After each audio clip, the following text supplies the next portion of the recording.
प्रिय साथियों, नमस्कार। नए वर्ष की हार्दिक शुभकामनाओं के साथ बिगनिंग कैरियर क्लासेस में आप सभी लोगों का स्वागत है।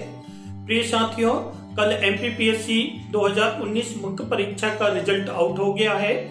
तो जो उम्मीदवार सफल हुए हैं उनको बहुत बहुत शुभकामनाएं, और जो विद्यार्थी सफल नहीं हो पाए हैं उनको निराश होने की जरूरत नहीं है, मैं समझ सकता हूं। लेकिन प्रिय साथियों, आप जो है थोड़ा एनालिसिस करें, आत्ममंथन करें कि कहां हमसे त्रुटि हुई है, और आप पुनः एक नई सकारात्मक सोच के साथ, एक नई और एनर्जी के साथ आप फिर से तैयार हो जाइए। आपके पास जो है गोल्डन अपॉर्चुनिटी है। 2020 का जो है प्रीलिम्स का रिजल्ट अगले सप्ताह आने ही वाला है। साथ ही 2021 का भी नोटिफिकेशन आ गया है। तो आप पूरे मन योग्य से जो है मेहनत कीजिए, निश्चित रूप से जो है आपको सफलता मिलेगी। साथियों, इसी के साथ 2021 का जो नोटिफिकेशन है उसकी unit number, prelims unit number 10 पर हम चर्चा कर रहे हैं। बहुत इंपॉर्टेंट टॉपिक है। आज हम नीति आयोग पर चर्चा करने वाले हैं। यह हमारा तीसरा लेक्चर है। चलिए साथियों, हम आपको बता दें, नीति आयोग का फुल फॉर्म होता है national institution for transforming India. साथियों, हमारे मन में प्रश्न ये उठता है कि नीति आयोग क्या होता है, कब इसका गठन हुआ है, किस उद्देश्य के लिए गठित किया गया। जब योजना आयोग जैसी संस्था ऑलरेडी काम कर रही थी तो फिर क्या आवश्यकता पड़ी कि नीति आयोग को हम जो है एक योजना आयोग के स्थान पर नीति आयोग लेकर आए। इसके उद्देश्य क्या है, ये कार्य कैसे करता है, इस नीति आयोग की संरचना कैसी है, नीति आयोग और प्लानिंग कमीशन में मूल अंतर क्या है, वर्तमान में नीति आयोग का महत्व क्यों बढ़ गया है, इसके अलावा जो है ये क्या कोई महत्वपूर्ण रिपोर्ट प्रकाशित करता है।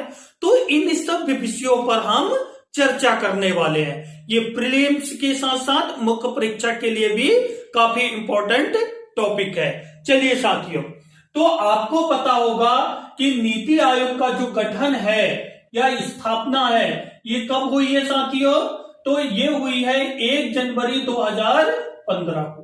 ठीक है, और आपको ये पता होगा कि इसका मुख्यालय नई दिल्ली में है। ठीक है, अब देखिए जरा, इसके जो प्रथम अध्यक्ष थे, ठीक है, प्रथम अध्यक्ष ध्यान रखिएगा कौन थे, पीएम नरेंद्र मोदी जी। ठीक है, अच्छा, यहां पर आपको ध्यान में रखना है, और साथ में ही जो फर्स्ट उपाध्यक्ष थे, ठीक है, ये कौन थे, तो आपको याद रखना है अरविंद पनगड़िया।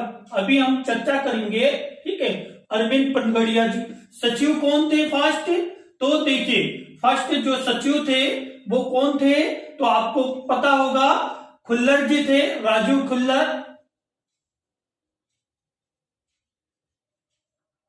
ठीक है, और अगर हम वर्तमान की बात करें तो वर्तमान में ध्यान रखिएगा, वर्तमान में अध्यक्ष कौन है, तो हमेशा ध्यान रखिएगा जो भारत के प्राइम मिनिस्टर हैं वो ही इसके अध्यक्ष होते हैं। ठीक है, वर्तमान पीएम जो है नरेंद्र मोदी जी जो है यही इनके अध्यक्ष है। ठीक है, फिर अभी वर्तमान में उपाध्यक्ष कौन है, तो आपको पता होगा राजू कुमार। ठीक है, राजू कुमार जी जो है ये वर्तमान में अभी इसके उपाध्यक्ष है। सचिव कौन है या सीईओ, ठीक है, सीईओ अमिताभ कांत।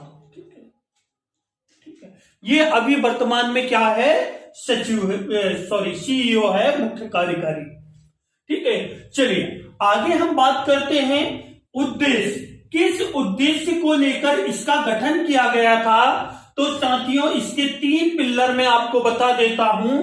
इसका पहला ये था कि ये जो है सरकार के कैसे काम करेगा, थिंक टैंक के रूप में काम करेगा, थिंक टैंक के रूप में, ठीक है। अर्थात ये एक ऐसी वैचारिक संस्था है जो सरकार को बहुआयामी क्षेत्रों में क्या करेगी, आवश्यक सुझाव देगी, ठीक है। तकनीकी नवाचार हो, ठीक है, आर्थिक नवाचार हो, या फिर राष्ट्रीय अंतरराष्ट्रीय जैसे मुद्दे पर बात हो, इन सब विषयों पर ये एक वैचारिक संस्था होगी। दूसरी चीज क्या है, ये किस पर आधारित होगी, सहकारी संघवाद पर।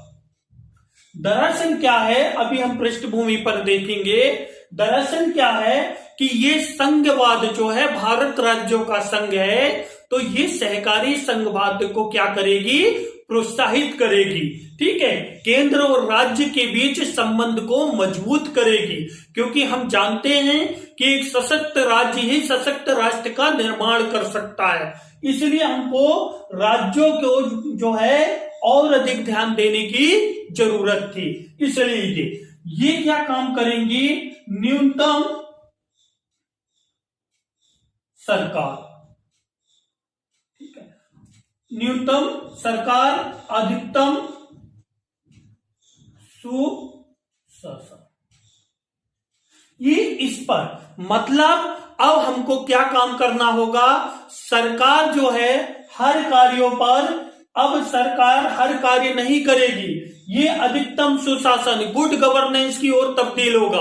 आज जरा आप देखिए डिजिटल इंडिया के युग में कैसे ऑनलाइन पेमेंट, ऑनलाइन ट्रांजैक्शन हो रहे हैं, ठीक है। अब आप देखो टोल टैक्स पर जो है हमारे फास्टैग कार्ड लग गए हैं, ठीक है, फास्टैग लग गया है। तो इस तरीके से आप देखोगे आज हमारी जो प्रशासनिक प्रक्रिया है उसमें आप देखिए बहुत ज्यादा जो है बदलाव आया है, ठीक है। तो हम कहते हैं 21वीं सदी क्या है, इंफॉर्मेशन टेक्नोलॉजी की है, ठीक है। तो उसी के आधार पर अब हमको क्या करना होगा, आप देखिए पब्लिक प्राइवेट पार्टनरशिप जैसी योजनाएं आ गई हैं। तो इन सबको ध्यान में रखते हुए इन सब उद्देश्यों की प्रतिपूर्ति के लिए किसका, नीति आयोग का क्या किया गया है, गठन किया गया।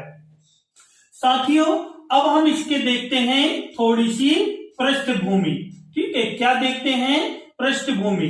तो मैं यहां पर आपको कुछ बताना चाहता हूं। सबसे पहले थोड़ा सा हमें योजना आयोग के बारे में चर्चा करते हैं। दरअसल प्लानिंग कमीशन का नाम आपने सुना होगा, एमपीपीएससी और कई एग्जामों में काफी प्रश्न पूछे जा चुके हैं।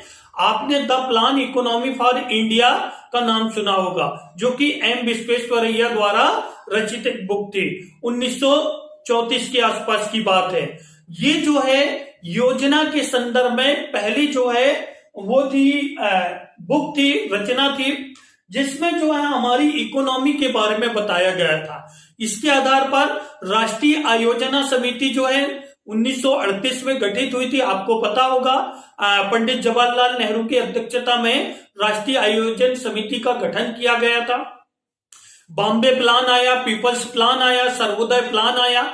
इन सब के बावजूद जो अंतिम रूप से जिस पर सहमति बनी, जब हमारा देश स्वाधीन हो गया, तो हमको जरूरत हुई कि हम एक ऐसे आयोग का गठन करें जो हमारे लिए बेहतर प्लान तैयार कर सके।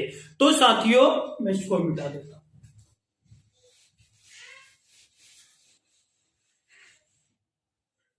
तो साथियों आपको पता होगा कि 15 मार्च 1950 को क्या आया, आपका योजना आयोग का गठन किया गया।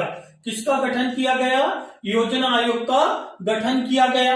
और आपको पता होगा कि जो भारत के प्राइम मिनिस्टर हैं होते हैं वही इसके चेयरमैन होते हैं, ठीक है, वही इसके चेयरमैन होते हैं, उपाध्यक्ष भी होते हैं, सेक्रेटरी भी होते हैं। अब देखिए जरा, जब योजना आयोग का गठन किया गया तो ये किस उद्देश्य से किया गया कि भाई ये क्या काम करेंगे, हमारे देश के आर्थिक एवं मानवीय संसाधनों, मानवीय संसाधनों का आर्थिक एवं मानवीय, मैं यहां पे प्राकृतिक शब्द भी जोड़ देता हूं, प्राकृतिक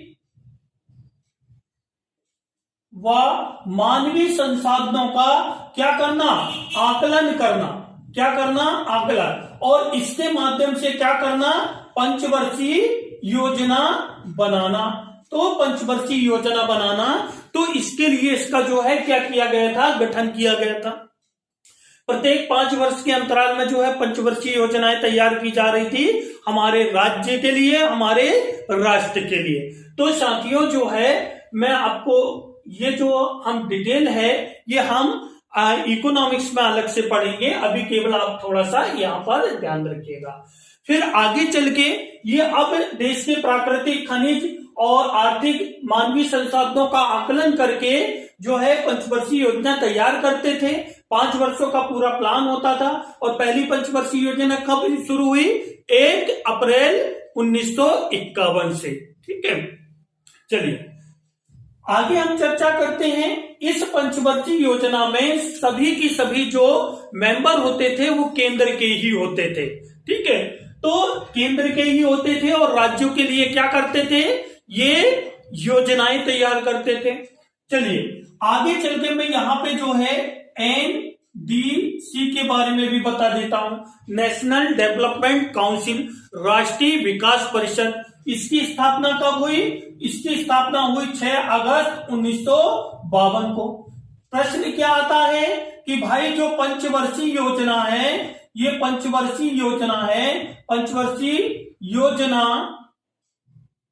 को ये क्या करता है, अंतिम स्वीकृति प्रदान करता है। ठीक है, अंतिम स्वीकृति प्रदान करना जो है ये एनडीसी का क्या है, काम है। तो इसको लेकर ये गठित हुई थी और यही संस्थाएं हमारे यहाँ क्या थी, कार्यरत थी। लेकिन वर्ष 2015 में आपको पता होगा 2014 में जब सत्ता परिवर्तन हुआ तो आपको पता होगा कि जो हमारे देश के वर्तमान प्राइम मिनिस्टर है उन्होंने ये आवश्यकता महसूस की कि अब समय आ गया है कि हम क्या काम करें, हमारी योजना आयोग को और अधिक सशक्त व क्या बनाए, पारदर्शी बनाए।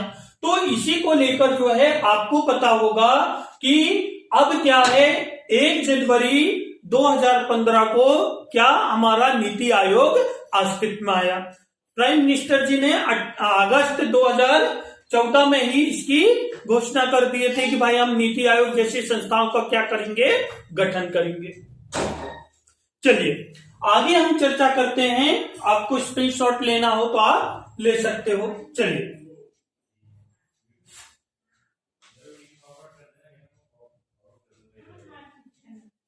चलिए अब ऐतिहासिक पृष्ठभूमि में आपका यही था। तो अब हमको क्या करना था कि भाई जो हमारा प्लानिंग कमीशन था, ये प्लानिंग कमीशन के स्थान पर क्या आ गया, आपका नीति आयोग आ गया। अब नीति आयोग मैंने आपको बताया कि क्यों आया, आवश्यकता क्यों महसूस हुई। तो भाई क्यों महसूस हुई, तो अभी हमने जो उद्देश्य पढ़ा कि सरकार को थिंक टैंक के रूप में, एक वैचारिक संस्था के रूप में अधिक प्रभावी बनाना। ठीक है, राष्ट्रीय अंतर्राष्ट्रीय स्तर पर सामाजिक आर्थिक विकास को और अधिक प्रोत्साहित करना। ठीक है, तो इसके लिए सहकारी संघवाद अर्थात राज्यों की भूमिका बढ़ाना पंचवर्षीय योजनाओं में। ठीक है, राज्यों की क्या भूमिका बढ़ाना, सरकार के महत्व को जो है न्यूनतम सरकार, अधिकतम सुशासन को, गुड गवर्नेंस को प्रोत्साहित करना, इसके लिए ये आया। ठीक है, तो क्यों आया मैंने आपको बता दिया। ये प्रीलिम्स और मेंस दोनों ही दृष्टि से काफी महत्वपूर्ण टॉपिक है। चलिए आगे हम चर्चा करते हैं।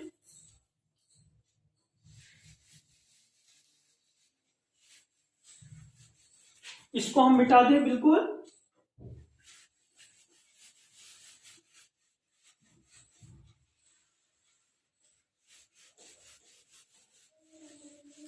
चलिए जरा अब आगे देखते हैं हम हमारा जो नीति आयोग है, ये नीति आयोग वर्सेस किसमें, योजना आयोग। यहां पर आपसे जो है प्रश्न पूछा जाता है।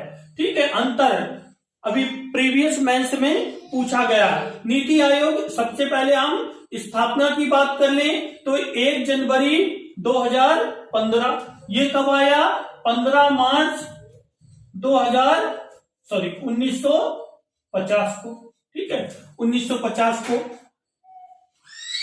उद्देश्य क्या थे? तो उद्देश्य आपको पता है, ठीक है। जैसे कि मैंने अभी बताया, तो जैसे कि मैंने अभी आपको बताया उद्देश्य क्या थे?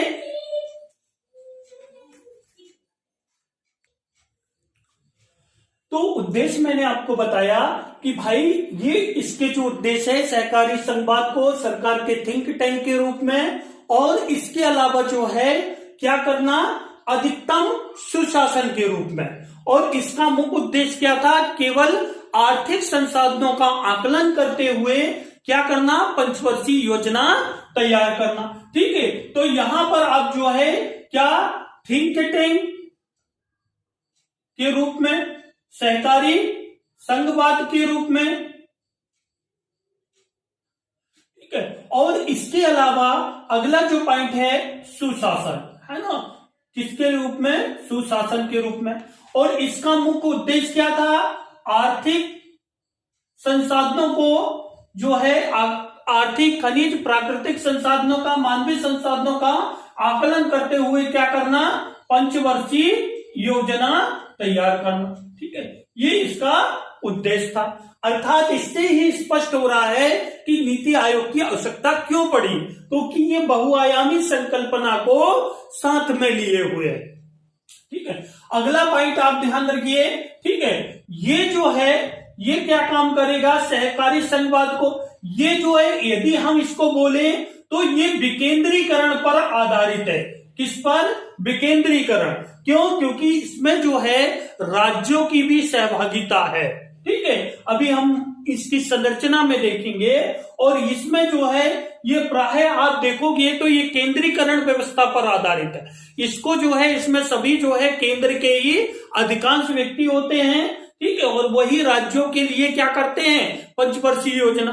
अब आप सोचिए जरा, केंद्र में बैठे हुए व्यक्ति हमारे राज्यों के लिए योजनाएं तैयार करेंगे, तो भाई जो जमीनी स्तर पर जो व्यक्ति जुड़ा है वो समस्याओं को अच्छे से जान सकता है कि उसको किस चीज की जरूरत है, हमको कहाँ क्या सुधार करने की जरूरत है, हमारी आवश्यकता कैसी है। तो इसलिए जो है ये अधिक महत्वपूर्ण हो गया है ना, इसकी अपेक्षा। तो इसको हम कह सकते हैं कि ये किसके आधार पर है, केंद्रीकरण के आधार पर। ये बॉटम, ठीक है, ये जो है बॉटम टू डाउन अप्रोच पर काम करता है। ठीक है, बॉटम टू डाउन अप्रोच पर काम करता है। ये जो है, सॉरी ये उल्टा हो गया, ये डाउन, ठीक है, टू बॉटम अप्रोच पर, ये बॉटम टू डाउन अप्रोच पर क्या करता है, काम करता है। तो इस तरीके से आप जो है कुछ महत्वपूर्ण, इसमें राज्यों की सहभागिता अधिक होती है, इसमें राज्यों की सहभागिता न्यूनतम होती है, कम होती है। तो इस तरीके से आप कुछ इसके क्या बता सकते हो, बेसिक अंतर बता सकते हो, 2-3। ठीक है, अगला है अब नीति आयोग की संरचना कैसी है और ये कैसे कार्य करेगा, इन सब विषयों पर हम चर्चा करते हैं। देखिए, इसको हम मिटा रहे हैं, आप थोड़ा सा देख लीजिएगा।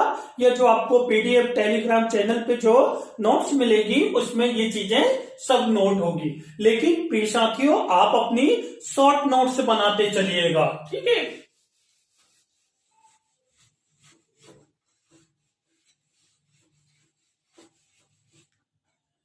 चलिए अब हम देखते हैं कि इस आयोग की संरचना कैसी है। नीति आयोग की संरचना, जब हम नीति आयोग की संरचना की बात करते हैं तो आप देखोगे कि नीति आयोग की संरचना में एक क्या होता है, अध्यक्ष होता है, उपाध्यक्ष होता है, और इसके अलावा कौन होता है, सीईओ होता है। ठीक है, और मैंने अभी आपको बताया अध्यक्ष प्रधानमंत्री नरेंद्र मोदी जी है, उपाध्यक्ष राजीव कुमार जी है अभी। ठीक है, और सीईओ कौन है, अमिताभ कांत जी है। इसके अलावा यहां पर ध्यान रखिएगा, इसके 4 प्रमुख कार्यकारी सदस्य होते हैं। ठीक है, कार्यकारी सदस्य, और ये 4 कार्यकारी सदस्य कौन होते हैं, तो आप देखोगे कि हमारा जो रक्षा मंत्री, गृह मंत्री, ठीक है, रक्षा मंत्री, गृह मंत्री, इसके अलावा जो है वित्त मंत्री, और हमारे जो कृषि मंत्री है, ये कृषि मंत्री, ये अभी जो है चार, रक्षा मंत्री कौन है अभी? राजनाथ सिंह। गृह मंत्री कौन है अभी? हमारे जो है अमित शाह जी है। वित्त मंत्री कौन है? निर्मला सीतारमण जी है। कृषि मंत्री नरेंद्र तोमर जी हैं। ठीक है, मध्य प्रदेश लोकसभा सीट को ही बिलोंग करते हैं, मध्य प्रदेश से ही। ठीक है, इसके अलावा इसके कुछ पदेन सदस्य भी होते हैं। अब ये पदेन सदस्य कौन जो है, ये प्राइम मिनिस्टर के ऊपर डिपेंड करता है। इसके अलावा इसकी एक क्या होती है? काउंसिल होती है, गवर्नर काउंसिल होती है। ठीक है, काउंसिल होती है। इस काउंसिल में आप देखोगे कि भाई हमारे प्रत्येक राज्य के मुख्यमंत्री और जहां पर प्रशासनिक जो केंद्र शासित प्रदेश है, जो केंद्र शासित प्रदेश है, ठीक है, केंद्र शासित प्रदेश है, वहां के कौन उपराज्यपाल या प्रशासक जो भी शामिल है। ठीक है, कहीं पे उपराज्यपाल होते हैं, कहीं पे प्रशासक होते हैं, वो पद के अधीन है। तो ध्यान रखिएगा, मुख्यमंत्री और केंद्र शासित प्रदेशों के उपराज्यपाल इसमें शामिल होते हैं। जब ये लोग शामिल होंगे, जबकि हम देखे थे कि भाई जो योजना आयोग था उसमें ये शामिल नहीं हो रहे थे, इसलिए अब ये जब शामिल होंगे तो हमारी संघवाद की जो अवधारणा है वो अधिक मजबूत होगी। ठीक है, इसलिए तो ये इसकी संरचना थी।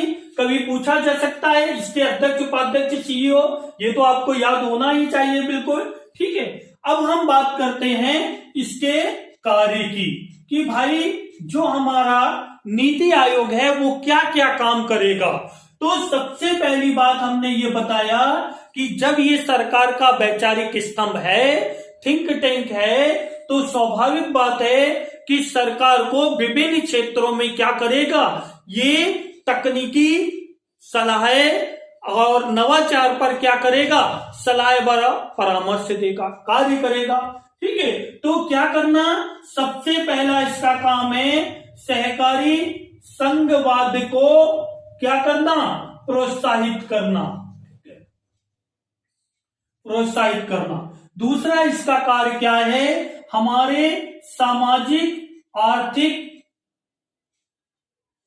विकास को क्या करना, प्रोत्साहित करना। ठीक है, सामाजिक आर्थिक विकास को प्रोत्साहित करना। साथ में ही क्या करना, हमारे जो मानवीय संसाधन है, ठीक है, आज आप देखिए 2015 के बाद हमारे यहाँ कई ऐसी योजनाएं संचालित की जा रही है, चाहे वो डिजिटल इंडिया की बात हो, ठीक है, या फिर स्टार्टअप की बात हो, ठीक है, या स्टैंड अप की बात हो, तो कई स्वच्छ भारत अभियान हो, कई ऐसी योजनाएं संचालित की जा रही है। तो आप देखिए कि कहीं ना कहीं इसमें नीति आयोग का महत्वपूर्ण रोल है।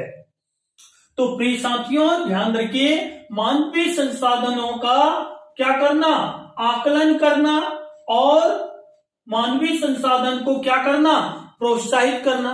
क्यों? क्योंकि देखिए जरा, अगर कोई जैसे एग्जांपल के लिए प्रधानमंत्री कौशल विकास कार्यक्रम है ना, इसको मैं एग्जांपल लिख देता हूं, पीएम कौशल विकास कार्यक्रम। इसमें देखिए कोई व्यक्ति है, उसको क्या काम किया गया, कौशल प्रशिक्षण दिया गया। अब वो पहले कोई काम नहीं करता था, अब वो एक संसाधन के रूप में तब्दील हो गया। ठीक है, तो अब वो स्वयं ही आत्मनिर्भर हो गया और दूसरे लोगों को भी रोजगार देने योग्य हो गया। ठीक है, तो इस तरीके से हमको क्या करना है, हमको जो है हमारे देश को जो है क्या बनाना है, आत्मनिर्भर बनाना है। आत्मनिर्भर क्या बनाना है, सशक्त बनाना है, ये हमारा उद्देश्य है। समता मूलक समाज की स्थापना करना है, समता मूलक समाज की स्थापना करना है, ये हमारा उद्देश्य है। किसानों की आय 2 गुना करना है, ये हमारा उद्देश्य है। ठीक है, तो ऐसे आप देखोगे, राष्ट्रीय हो या अंतरराष्ट्रीय हो, राष्ट्रीय या अंतरराष्ट्रीय विषयों पर क्या करना, आवश्यक सुझाव देना, तकनीकी व नवाचार। ठीक है, क्या तकनीकी व नवाचार, इनोवेशन करना। ठीक है, तो इन सभी विषयों पर ये क्या करता है, नीति आयोग कार्य करता है। साथ में ही क्या काम करता है, आपको पता होगा कि ये T3+7+50 इस तरीके की ये योजना तैयार करता है। 3 वर्षीय योजना, 7 वर्षीय योजना, 15 वर्षीय। 15 वर्षीय जो है ये दीर्घकालीन योजना है। इसमें हम बड़े बड़े टारगेट निर्धारित करते हैं। जैसे अभी हमने 2030 तक के लिए टारगेट निर्धारित किया है कि भाई हमारे देश की इकोनॉमी क्या होगी, लोगों को रोजगार का स्तर क्या होगा, ठीक है, और हमारे यहाँ गरीबी को कब तक हमको समाप्त करना है, हमारे यहाँ मातृ मृत्यु दर, शिशु मृत्यु दर में क्या करना है, कमी करना है, ठीक है। तो ये जो है जन्म वृद्धि दर में कमी करना है, ठीक है। तो ये सब हमारे लक्ष्य निर्धारित किए गए हैं, ठीक है। चलिए,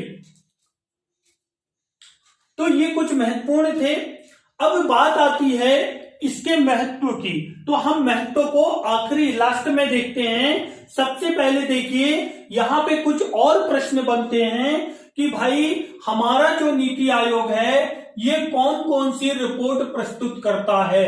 कई बार प्रश्न, जैसे अभी प्रीवियस ईयर में आप देखोगे कि वर्ल्ड बैंक कौन सी जो है इकोनॉमी आउटलुक कौन प्रकाशित करता है, इस टाइप का प्रश्न पूछा गया था। तो यहां पर भी ध्यान रखिएगा। तो हमारा जो नीति आयोग है ये नवाचार सूचकांक जो है संबंधित रिपोर्ट प्रकाशित करता है।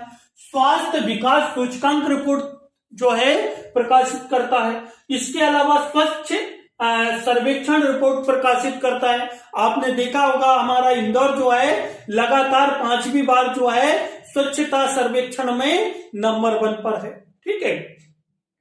सुशासन सूचकांक कि भाई कौन सा राज्य जो है बहुत अच्छे तरीके से जो है गुड गवर्नेंस सुविधाएं आम नागरिक को प्रदान कर रहा है। सरकार आपके द्वार, आपने नाम सुना होगा, गुड गवर्नेंस है ना, न्यूनतम शासन अधिकतम सुशासन, अर्थात अब सरकार जो है लोगों के लिए काम नहीं करेगी।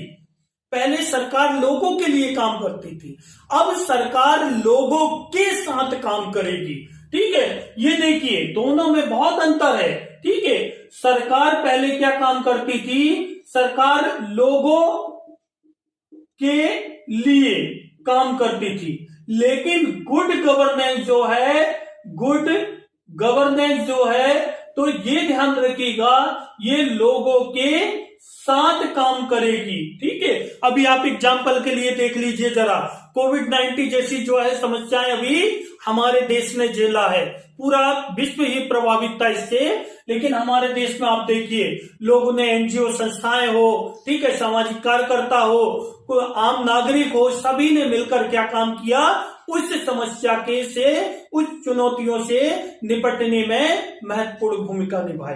तो साथियों इसी को हम गुड गवर्नेंस कहते हैं कि सरकार के साथ साथ हम सभी लोग मिलकर अपने समाज व राष्ट्र के विकास व कल्याण के लिए क्या करेंगे, कार्य करेंगे। तो साथियों यही, और आज भी आपको यही ध्यान रखना है कि हम नए वर्ष में संकल्प लें कि भाई हम समाज और राष्ट्र कल्याण के लिए क्या करेंगे, हमेशा तत्पर रहेंगे, कार्य करेंगे, ठीक है। हम प्रशासनिक उसमें जाएंगे, वहां पे जो है बहुत अच्छे तरीके से अपने कर्तव्यों का निर्वहन करेंगे, ठीक है। चलिए, तो ये योजनाएं तैयार की जाती हैं। सतत विकास लक्ष्य सूचकांक भी जो है कौन प्रकाशित करता है, तो हमारा नीति आयोग ही प्रकाशित करता है। तो साथियों ये काफी महत्वपूर्ण टॉपिक था। आपके कोई प्रश्न हो तो आप जो है कमेंट बॉक्स पे जो है मैसेज कर सकते हो। शीघ्र ही ऑफलाइन क्लासेस भी शुरू होने वाली है, ठीक है।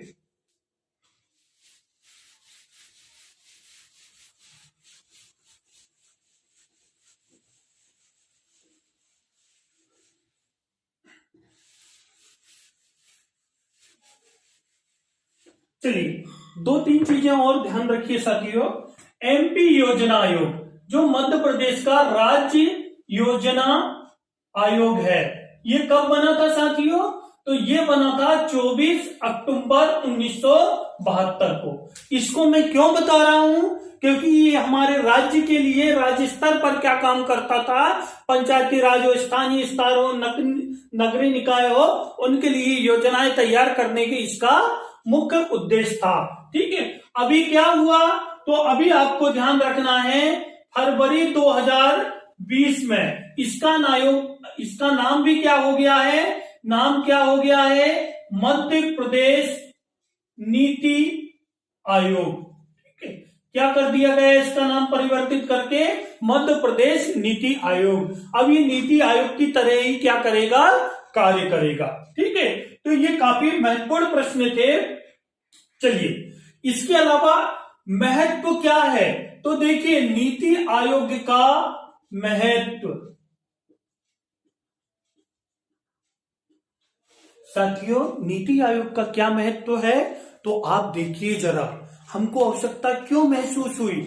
आप देखिए, अब क्या हो रहा था कि भाई राज्य ये आरोप लगा रहे थे कि केंद्र अपने स्तर पर क्या करता है, योजनाएं बनाता है और पंचवर्षीय योजनाएं बनाता है, अर्थात प्लानिंग कमीशन पंचवर्षीय योजना बनाता है और राज्य उनको केवल क्या करते हैं, क्रियान्वयन करते हैं, अर्थात राज्यों की सहभागिता कम होती है।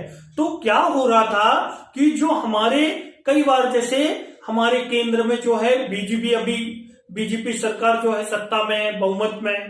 ठीक है, तो बीजेपी पार्टी बहुमत में है, तो अब एग्जाम्पल के लिए मध्य प्रदेश में कांग्रेस है, तो दोनों के बीच में क्या होता था, मतलब कांग्रेस ये आरोप लगाती थी कि भाई हमारे साथ भेदभाव हो रहा है।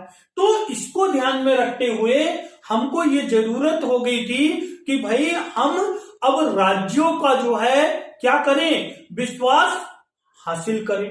इसलिए हमारा एक वो है कि भाई सशक्त राज्य ही क्या कर सकता है, सशक्त राष्ट्र का निर्माण कर सकता है।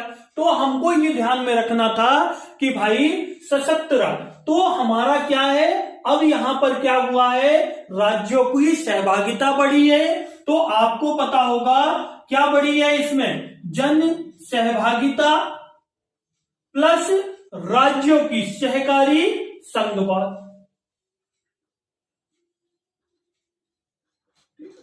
ये चीज है।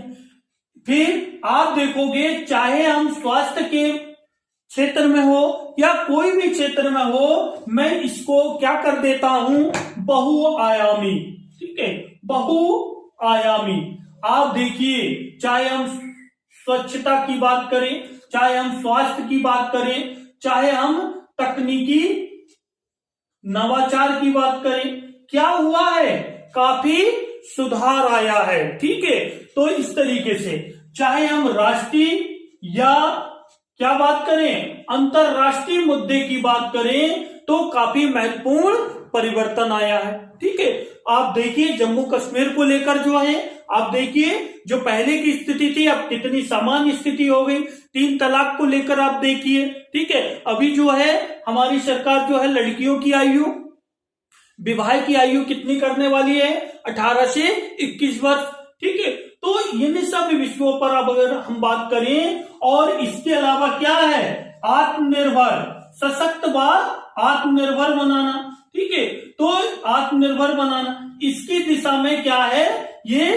कार्यशील है। ठीक है, तो आप देखोगे कि इसका वर्तमान में क्या हो रहा है, बहुत ज्यादा महत्व बढ़ गया है। ठीक है, इसको और अधिक सशक्त व पारदर्शी बनाने की जरूरत भी है। ठीक है, तो ये हमारा नीति आयोग था।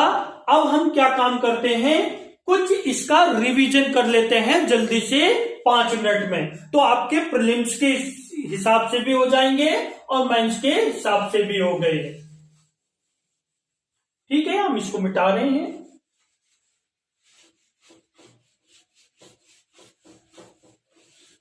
चलिए क्विक रिवीजन करते हैं हम, जल्दी से बताइए नीति आयोग की स्थापना कब हुई, तो आप बताओगे स्थापना कब हुई, 1 जनवरी 2015 को हुई। किसके स्थान पर हुई, तो आप बताओगे किसके स्थान पर हुई, योजना आयोग के। फिर अगला प्रश्न होगा कि योजना आयोग का गठन कब हुआ था, तो आप बताओगे 15 मार्च 1950 को हुआ था। इसका मूल काम क्या था, तो आप बताओगे आर्थिक सामाजिक आर्थिक संसाधनों का, खनिज संसाधनों का दोहन कर क्या करना, पंचवर्षीय योजना तैयार करना। ठीक है, ये जो है आप बताओगे। अध्यक्ष कौन होता है, तो आप बताओगे चाहे नीति आयोग हो चाहे योजना आयोग हो, दोनों के अध्यक्ष कौन होते हैं, पीएम होते हैं। वर्तमान में नीति आयोग का अध्यक्ष कौन है, तो आप बताओगे नरेंद्र मोदी जी है। उपाध्यक्ष कौन है, राजीव कुमार। सचिव सीईओ कौन है, अमिताभ कांत है। प्रथम अध्यक्ष कौन थे नीति आयोग के, तो आप बताओगे कौन, नरेंद्र मोदी। प्रथम उपाध्यक्ष कौन थे, तो आप बताओगे अरविंद पनगड़िया जी। फिर इसके अलावा जो है हमारे जो सीईओ थे प्रथम कौन थे, खुल्लर जी थे। तो इस तरीके से आप बताओगे।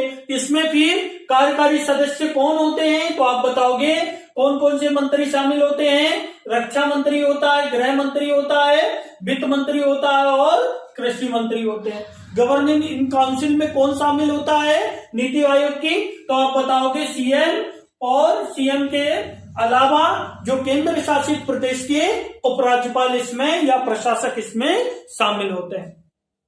किस उद्देश्य से की गई थी, तो आप बताओगे इसका अन्य नाम क्या है, तो इसको अन्य नाम में जो है थिंक टैंक के रूप में भी जाना जाता है। ठीक है, सहकारी संघवाद के लिए, फिर अधिकतम सुशासन के लिए। ठीक है, किसके लिए, अधिकतम सुशासन के लिए इसकी स्थापना हुई थी। ठीक है, इसके अलावा फिर ये कैसी योजना बनाता है, 3+7+50, ये वर्षीय योजना ये बनाता है। ठीक है, उनकी समीक्षा भी की जाती है समय समय के अलावा। फिर नीति आयोग योजना आयोग में मूल अंतर हमने देखा है। ठीक है, और ये कार्य क्या करता है, कौन कौन सी रिपोर्ट प्रकाशित करता है, इन सब विषयों पर हमने चर्चा की है। ठीक है, तो साथियों पुनः आपको नए वर्ष की शुभकामनाएं, और आप जो है कल हम अगला लेक्चर पढ़ेंगे। ठीक है, ओके, थैंक यू।